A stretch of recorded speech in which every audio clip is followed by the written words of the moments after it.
buat laksa di bawah kolong. Maklum bawah kolong tak dengar. Kalau kat rumah cakap sikit dah dengar.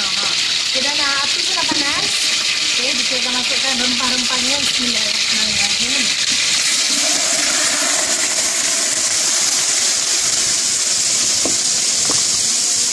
Ini ikan bilis ya, ikan bilis dan bawang-bawang, serai dan juga lengkuas. Okay. Kemudian rempah kari ikan.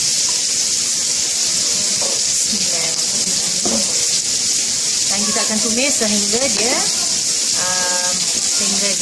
biasalah garing bau dia, letak aja dah bau. Okay, kita tambahkan minyak sedikit lagi. Okay, tadi kita dah masukkan gula Melaka. Okay, jadi dah masuk gula Melaka, kita biarkan dulu. Okay, biarkan sampai dia garing masih lagi nanti sehingga dia garing. Dah hampir nak garing dulu. Okay, masukkan ikan. Ikan yang telah direbus dan dikopik.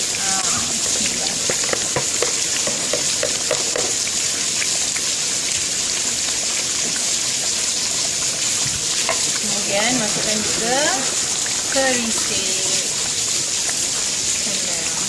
Oleh kerana dikir buat banyak, jadi tengoklah periuk dikir kan besar ni. Okey, tadi dikir dah masukkan kerisik. Okey, gula Melaka dah siap masuk semua dan kemudian masukkan pula santan. Okey. Tengok tu dah nak jadi tu, tapi belum cukup nak kena penuh lah lagi dan dikir kalau dah masuk masukkan santan, dikir suka terus masukkan asam keping sekali. Okey, kalau siapa yang tak tahu asam keping, inilah dia. Inilah dia benda yang boleh menguruskan badan juga Apa ni?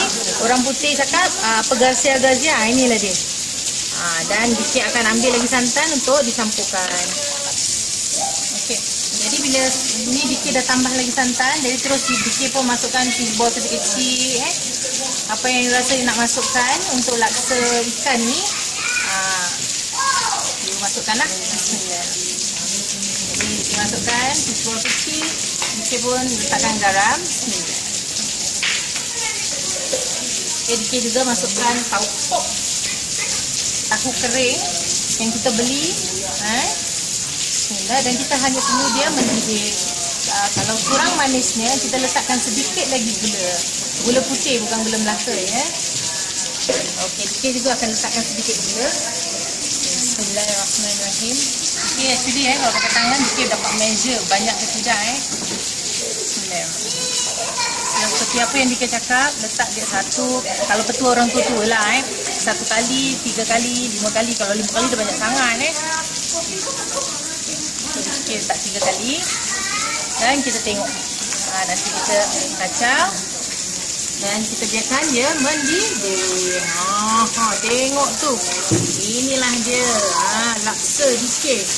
Periuk besar selalu masak dekat rumah ini masak bawah flat pula.